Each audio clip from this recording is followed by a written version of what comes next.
भगवत गीता यथारूप अध्याय 12 भक्ति योग श्लोक 12.11 अथैत दप्य शक्तोषी कर्तुम मदोगम आश्रिता सर्वकर्म फल त्यागम तथा कुरु यतात्मान।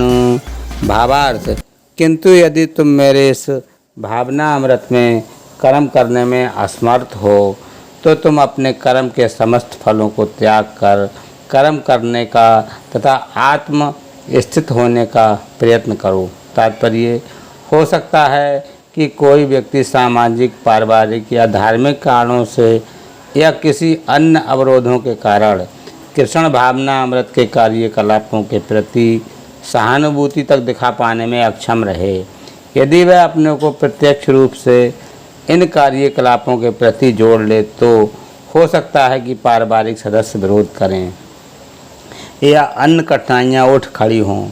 जिस व्यक्ति के साथ ऐसी समस्याएं लगी हों उसे ये सलाह दी जाती है कि वह अपने कार्यकलापों के संचित फल को किसी शुभ कार्य में लगा दे। ऐसी विधियाँ वैदिक विषयों में वर्णित हैं।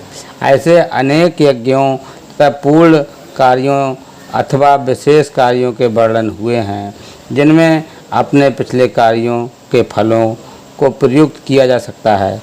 इससे मनुष्य धीरे धीरे ज्ञान के स्तर तक उठता है। ऐसा भी पाया गया है कि कृष्ण भावना अमृत के कार्यकलापों में रुचि न रहने पर भी जब मनुष्य किसी अस्पताल या किसी सामाजिक संस्था को दान देता है तो वह अपने कार्यकलापों की गाढ़ी कमाई का परित्याग करता है। यहाँ पर इसकी भी संस्तुति की गई है क्योंकि अपने कार्यकलापों के फल के परित्याग के अभ्यास से मनुष्य क्रमशः अपने मन को स्वच्छ बनाता है और उस विमल मन स्थिति में वह कृष्ण भावना अमृत को समझने में समर्थ होता है। कृष्ण भावना अमृत किसी अन्य अनुभव पर आश्रित नहीं होता क्योंकि कृष्ण भावना अमृत स्वयं मन को विमल बनाने वाला है। किंतु यदि कृष्ण भावना अमृत को स्वीकार करने में किसी प्रकार का अवरोध हो तो मनुष्य को चाहिए कि अपने कर्म फल का परित्याग करने का प्रयत्न करे।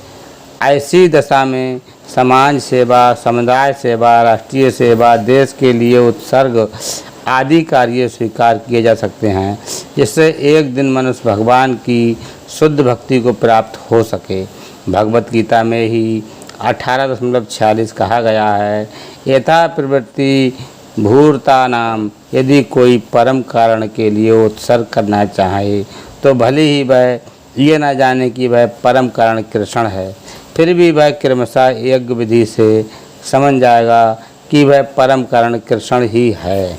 हरे कृष्णा।